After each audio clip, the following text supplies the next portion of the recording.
Take care.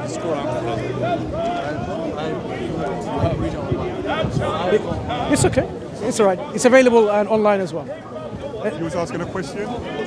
Yeah, so I understand what you're saying in terms of the inconsistencies that you see, especially from a human perspective. Yeah. I also understand that you said God is self-sufficient. But in the Bible and in the Quran as well, God always uses prophets to help spread his word or to essentially do his bidding. So how is that an example of self-sufficiency? Yeah. There may be no creation and still God is self-sufficient. He doesn't need anyone. He sends, this is called mechanisms. You see, just to give you an example. Imagine now this gentleman said, God spoke to me personally to tell you that you need to give all your possessions to me. God spoke to him personally. Yeah? Rather than through the agency of prophets and messengers, God directly spoke to him. Yeah. Right? Would you give all your possessions and your bank accounts and everything? Because if that was the case where everyone's claiming we have individual revelation, it's going to be a problem. So what God has done is given us an effective mechanism in which the message can be given to us, to reach us through prophets and messengers. So he's using other people, essentially. Yeah. He's guiding us through different ways. Why is he doing that? That's the question. Why? Because he loves us and cares for us. Because one of his names is Al-Wadud, the loving one. One of his names is most merciful, Ar-Rahman, Ar-Rahim, the one who's gracious and merciful. So these attributes are being reflected on his creation. To give you an example, if you are a painter, painting manifests. Okay. If God is a creator, creation manifests. Okay. His attribute is manifesting into reality. But the claim of self-sufficiency could be argued against when he's using prophets to spread his word and to do his bidding. I just told you, God could simply, in fact, God has given us several mechanisms, but people sometimes abuse these mechanisms. Like, we believe that every child is born in a state of fitra, a state of disposition, natural disposition, to know God, to thank God and be grateful to God, and to worship God alone. This is the natural disposition. But what happens is the immediate environment, the family, friends, they influence and condition that child to be something other than on this natural state of belief. Okay. So, that could have been okay. But there are people out there with their own Objectives and agendas. agendas, because human beings, they're free agents in a limited degree. You see, some people want to, I want more wealth, I want more money, I want more cars, I want more women, and so on, even if it means to rob, to steal, to kill, and so on, isn't it? Unjustly. So these feelings are there which makes up the human beings. So because of this kind of greed, envy and ego and so on and so forth, these intrinsic belief that is there may be clouded. That's why God employs other mechanisms out of his mercy, sending prophets and messengers specifically for one good reason, giving them proof and evidence so that mankind would not have any evidence against God in the hereafter. They have no evidence against him. When they come, they establish the evidence. For example, when we establish the evidence, for example, a crime has committed and you just give them direct evidence of the crime without a shadow of a doubt, then you can't say, oh, this didn't take place, or you're not guilty, and so on. Prophets and messengers, they come and establish the truth of God and the guidance with evidence, so that human beings cannot say, oh, I didn't know that you're a prophet of God. So they have to accept them. But accepting is simply still not okay. Doesn't Satan know God exists? Yeah, but still Satan became disobedient. So it's not about knowing the evidence, it's also submitting in line with this evidence and surrendering yourself to God. Satan didn't do that, so his acknowledgement isn't sufficient and enough. But if God is all powerful, wouldn't he be able to do it in such a way that he wouldn't need to use a mechanism? I just told you. You told me why he uses mechanisms. Yeah. But what I'm saying is, should he be able to circumvent that reason because he's all powerful? If I'm all powerful, I need a hammer to bang a nail. I'm not all powerful. If I was all powerful, I wouldn't need a hammer to bang a nail. Okay. That's the point that I'm making. Sure. So it's like asking, isn't God all powerful to prevent a murder, a rape taking place? It's like, imagine now someone wants to stab you and butterflies. Someone wants to slap you, flowers. Look, if God took away the human freedom, then you're not an agent of freedom with free will. You're like a robot. God has given us this agency of free will, and that's why he allows these things happen. Likewise, he set up a mechanism in which his guidance can be received, and people can accept this guidance or reject it. God says so. If God so wanted, everyone would have believed. That's what God says in the Quran, exactly as you're saying. But he's given people chance to use their own intellect to accept him willingly or to reject him. Based on that, they will be rewarded either with a place of pleasure, happiness, joy, bliss and tranquility, or a place of torment, suffering and pain and punishment. People need to know that yes, a gift that we have, the gift of free will, is an important gift. And when we use it wisely, we can then await the promise of God that he will give us paradise. You see, look, my friend, what's your name? Max. Max. Yeah. Max. God could have created human beings with free will, and he could have chosen the ones who would use their free will in a good way and only create them and put them in paradise, right? Okay. He's all powerful. Yeah. Avoiding the need to create human beings who'd use because he knows the future, who'd use their free will wrongly, and they will end up going to hell. So instead of creating them, he could have just created human beings with free will, but only those who would do the works which will make them go to paradise. Imagine now these people go to paradise. Would they even know that they had this free will? They wouldn't know that they had free will. They're in there. So how is one given a free will and appreciated that gift of free will? It's only when, imagine now, you have no sensation of pain, suffering at all whatsoever. Would you even know what joy, goodness is? If, for example, there's no concept of darkness, would you even know what light is and brightness is? You would not even appreciate. That's why the contrast is given, knowledgeable and not knowledgeable, the good and the bad. When we look at this contrast, we understand what good is because we understand what bad is. No, so I understand your point on free will. Yeah.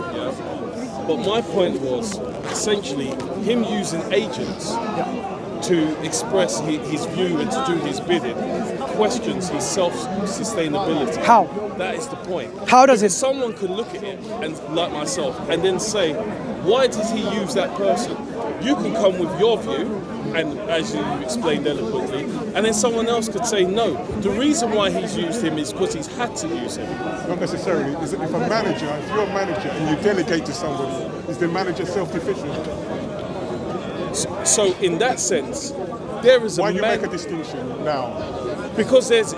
If a manager employs, he delegates that you must do it, he's self-deficient. Because what you're saying, because God sent agents, he's not self-sufficient. Is that what you're saying? Okay, so the difference, when we're talking about a manager, we're not just talking about, so first and foremost, who is a manager? I can't just say she's a manager. We're talking about first as an organization. Just say generally. No, there's no such thing as general when we're talking about a manager. Because I have a manager in my workplace, you have a manager in your workplace. But your manager can't delegate in my workplace. No. In your workplace, your manager delegates to you. In the framework of our organization, my manager has the power. It's very simple. A manager in your workplace, you're under him, he delegates to you. Yes. Or your foreman delegates to you. Yeah. Is he self-sufficient? That's the answer. That's the question. Within the boundaries of my workplace, my manager is self-sufficient. He is self-sufficient. He is self-sufficient because he could have come to me directly. And there's no argument because of the policy that's written within my organization. But what I'm saying, you're saying that God is not self-sufficient because he I'm had not to saying use... that God is not self-sufficient. Okay. What I'm saying to you, he said that God is self-sufficient, and he used that as part of his argument. And what I'm trying to say is, this is a matter of perspective, yeah, and a matter of faith. Because many people could look at it from a different perspective and say, well, if he is self-sufficient, then he wouldn't have needed to do what he's done. There's no need. It's not. But It's not about he needs. He's put a mechanism. For example, he could have created at once everything, but we are told in the Quran, God created the heavens and the earth in 6 days. There's a process that he's employed. He could have just done just like that, everything. He could have created human beings without making them into babies and developing and so on, right? Exactly. So you can question everything, Yes. but what you're not understanding is the wisdom in these steps and transformations and these processes. God employs from his wisdom processes for a reason, okay? We may not be eloquently able to explain to you certain reasons, but the reasons are there from his wisdom. So when the example I gave you about guidance to human beings, God sends guidance through various ways. In your dreams, guidance through other people, guidance through prophets and messengers, guidance through your own self, that what comes to you and so on, right? God inspires you. So there are many ways, but the full proof, the ones that people cannot have opportunity of disputing, is when God sends prophets and messengers to establish the evidence. That's the mechanism he has chosen. If you now ask, out of all these mechanisms, what mechanism would have been the best to guide people individually? I give an example. God speaks to them individually. How does he know that he is speaking to God? God convinced him, right? Now there will be someone with free will says, God convinced me, saying, all of you are wrong. God told me, all of you are wrong, you have to follow me. And in fact, I am God's prophet, you have to follow me. If that was the mechanism, individual guidance from God directly, you have to accept that and you have to follow him. It'll be chaos and corruption. That method isn't a very good method, a mechanism. So in your understanding or your belief, has that method ever been used before? Has God ever spoken directly to someone? God has spoken directly to his prophets and messengers. Prophets and messengers, so that they can then be the agents to convey and disseminate that message. That's what God does. Okay, so he's spoken directly in some cases, and in some cases he speaks directly to certain people who he raises and he chooses and he makes them ready so that they can then deliver this message so people have no excuse accepting it. For example, imagine you go to a doctor and you found out that he did not even pass a medical exam ever in his life. He didn't perform any operations. All the certificates are false. The moment you find out, would you go and say, I've come here for a heart bypass? No. You wouldn't. You wouldn't trust that man or woman, doctor, for this purpose. But if you had no reason to doubt that this gentleman is a qualified medical doctor and his medical profession is quality control and governed by a profession called GMC, General Medical Council, and he's liable and for any misconduct that he's doing. He's got a certificate. He went to school, medical college. He got a degree and got all this training. You have no reason to. He will happily say yes. Do the operation, doctor. 1 second. So just before you go on, but I might forget the point I'm making. Yeah. So when God chooses certain individuals called prophets and messengers, he makes them, he raises them in a way so that when they come and deliver that message, people will accept them easily. They would know that this person has never spoken. That's the point I want to say. So did God always choose for his prophets? Did he always choose people who are of good standing? No, God chooses. God is the one who chooses on whom he will place the message to deliver to people. You cannot say, God make me a prophet. God decides. I understand that. Fine. But the example that you've given, so you've got a doctor who's regulated by the GMC and's got all the certificates, This is someone of good standing. And therefore, when he goes to deliver the operation, he will be accepted, That's the example that you've given. So are you saying similarly, when God chose prophets, that all of those people were of a decorated, good standing, in the same example, in the same way as the example that you skipped. Yes, and that is why the problem starts when individuals with critical thinking, they read certain books called the scripture, and they find prophets and messengers sleeping in their own daughters, getting drunk, doing all these things, and they lose hope in believing in such prophets. Because how can they believe in a prophet with such a heinous character, such a bad character? We say these are buhtanun azim, these are indeed a great lie against the prophets and messengers that people have accused them of. God's prophets and messengers, God chose them, the noble, the noblest, the truthful, the most truthful, the honest, the most upright. Prophet Muhammad sallallahu alaihi wasallam, for example, the final messenger, he was known in his community as as-sadiq al-amin, the truthful one, the most reliable one, the trustworthy one. So at one point when God appointed him as the prophet, so he went into a mountain, a Safa. Is it a Safa? Anyway, he went into the mount and he called something like Ya Sabaha. Yeah, they're calling styles, right? They used to call. Just like in early parts of a few centuries ago, people used to ring church bell and everyone would go and say what's happening because of community alert. Now it's like, fire bell alarms and everyone goes down. Some kind of mechanism people had. So his community, his people, they all left their work, their job, their study, whatever it might be, and then they gathered in the beneath the mountain, right? This hill. This is what's wrong, what's happening. He says, if I told you there's an army waiting to attack you, would you believe me? He says, yes, of course we'll believe you. We've never known you to be a liar. You're always truthful. They testify. So he says, now I'm telling you that God has made me a prophet.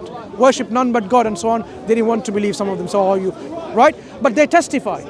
So what he's saying is, from historical accounts, we know that people testified of his truthfulness.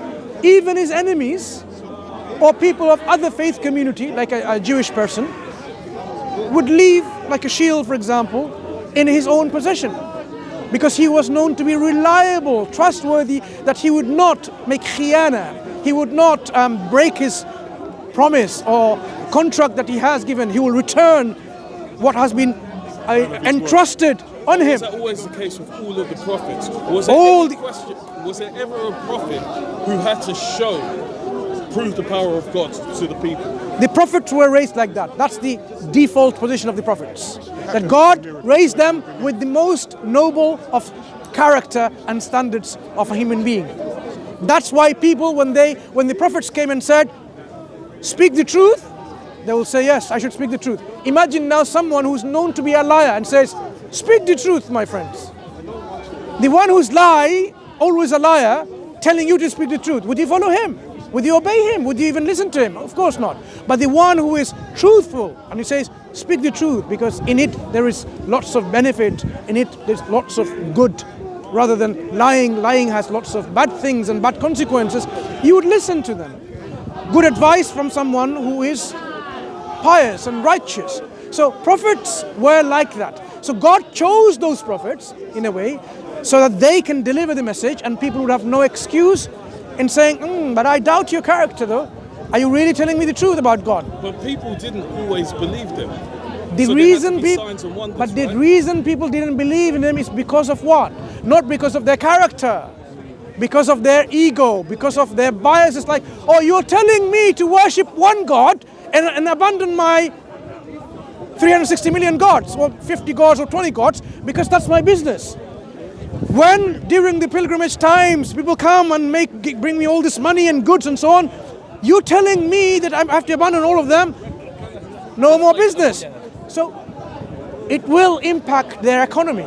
It will impact their finances. It will impact their social status. It will impact their business. Many factors prevented people or prevents people from accepting the truth. For example, even today they say, oh, if I become a Muslim now, I have to always speak the truth. I cannot go and sleep around. I cannot cheat. Cannot drink. You see, what makes them happy and joyful, like robbing people because it gives them, They that rebel prevents, again, yeah, it that prevents- prevents them from accepting the truth. We're rebellious by Yeah, nature. it creates a barrier.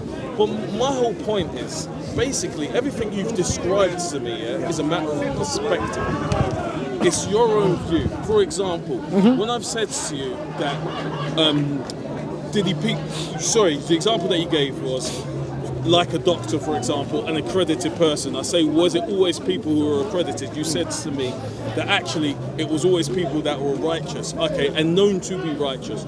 But when he spoke to many people didn't believe. At that point, you then told me it was the ego of those people. Some people would not believe regardless of the evidence. This is what you're telling me. No, I'm telling you that regardless of the evidence, some people still not believe. Imagine now, I want to make you believe in something.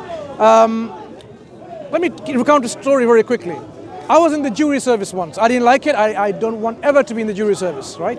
The system is really unjust, in my opinion, giving, the judgment making on individuals who are not qualified to decide someone's guilty or not, when it should be on the hands or shoulder of qualified people. Anyway, so we had an individual gentleman. He didn't want to agree that the person is innocent. And we asked him, why so? The evidence is there. I hope this is the same, because either it's the opposite way, innocent or guilty, right? It's a long time ago. He says, no, because my conscience tells me that he's guilty. I said, look, even though we provide you the evidence, look, the video clip, he wasn't even there, it was someone else. He said, no, my conscience tells me he's guilty. So you cannot convince some people because they are driven by other than evidence. Sometimes information is not even sufficient to update your behavior and your knowledge to do things. For example, people smoke. Yeah? What does it say in the cigarette packet? Cancer kills. Smoking kills. Yeah, smoking Causes cancer. Yeah. Do they not understand what it says? They do, but they still smoke. Okay? So it's not information that is missing. It's not who has provided the information that is not understood. It's coming from the medical people. It's coming from the government and the Department of Health. So people have their own reasons, yeah. There could be other reasons to disbelieve or not to believe. So when could not someone say the same thing about Christianity? And say people have other reasons not to believe in Christianity, such as they look in the Bible, they see something that doesn't make sense to them, and then they say, no, this is a reason, because really and truly the Bible doesn't want me to have sex outside of marriage and all of the to maintain the correct. Agreed. Similar with Islam. I may reject it for whatever reason. This religion, because it says you can do sacrifice and Hajj, and I'm a vegetarian, so I can't accept Islam. People make this kind of excuses. My point is, all of this comes down to a matter of faith. Yeah? Matter of what? A matter of faith. Personal decisions based on what? Not on truth, but based on whims and desires. This is what God wants us to leave aside, your personal whims and desires, and submit to the truth.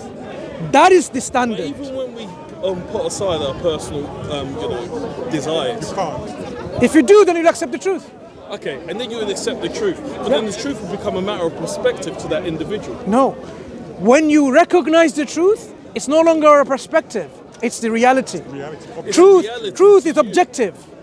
Objective truth. Truth is not subjective, my friend. Truth is objective. So when you recognize the truth, the objective nature of this reality of the truth, you submit to it. That's the only thing, the natural thing to do. But when people do not want to, because of their whims and desires and other biases, they will be accountable and they would not be able to justify their disbelief in God or in Islam or in the disbelief in the Quran or in the disbelief in Prophet Muhammad sallallahu alaihi wasallam. Because you see, salvation is when man zuhziha 'anil nar wa udkhila al-jannah faqad faz. Whoever has saved themselves from the fire and has entry or entered into heaven, that's the ultimate success. Salvation and success is saving yourself from the hellfire and making yourself enter Jannah or paradise or heaven. So if people really want to have eternal life in a place of joy and tranquility and happiness, let them follow the truth and submit and surrender to the truth. But if they want to follow a path which will lead them to hellfire, then let them be ready for that, because there will be a time when the judgment day comes, your own hands, your own mouth, your own legs will speak against you. You will say, well, how? How is my skin? How is my limb speaking? God says, God has given us the ability to speak now. So that I walk to there. I did this. Like if you kill someone unjustly and so on and so forth. You don't have to say.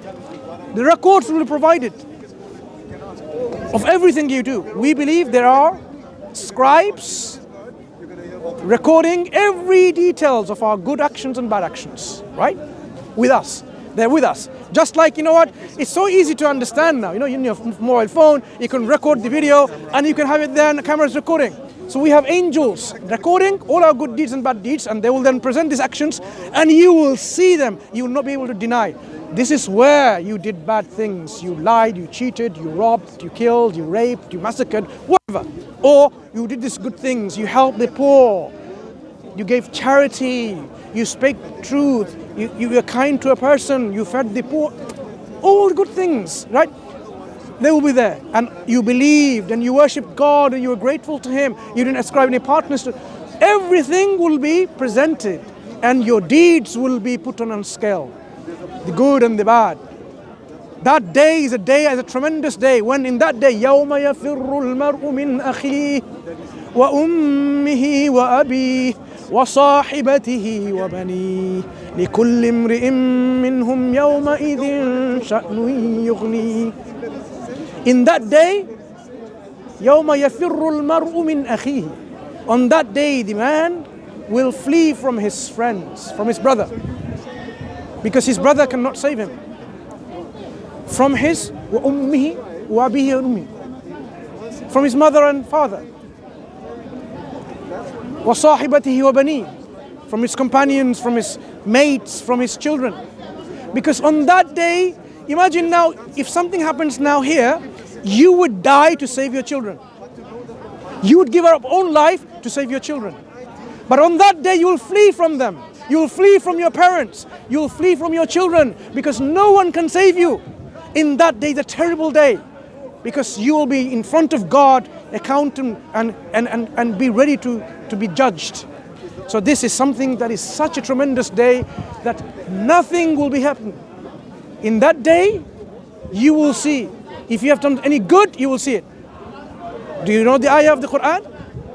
شَرًّا يَرَى وَخَيْرًا يَرَى فَمَنْ يَعْمَلْ مِثْقَالَ ذَرَّةٍ خَيْرًا يَرَى وَمَنْ يَعْمَلْ مِثْقَالَ ذَرَّةٍ شَرًّا يَرَى. Whoever has done an atom weight of good, like a weight, a good, small like a small ant, like an atom, a mustard seed, whatever, the smallest thing. If you have done that good, you shall see it. If you have done the smallest thing, an atom weight of evil, you should see it.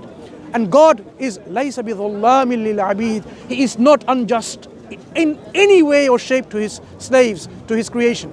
So in that day, justice will be done with utmost justice. No one can save apart from God Himself. That's why in our Matt, I know you're ready to depart maybe. We pray at least 17 times a day with this. Maliki yawmiddin. Iyyaka na'budu wa iyyaka nasta'een. Ihdina as-sirata al-mustaqim. I've just quoted 2 or 3 ayah from first chapter of the Quran. That we say, you are the owner, the king, the master of the day of judgment. To you we worship, and from you we ask for help. Because there is no one to help us on that day. And we say, Ihdina as-sirata al-mustaqim. Show us, establish us, guide us on the true path. The path of those that you are happy with, you are pleased with. Not the path of those who went astray or they received anger. So this is the path that we need to follow, my friend.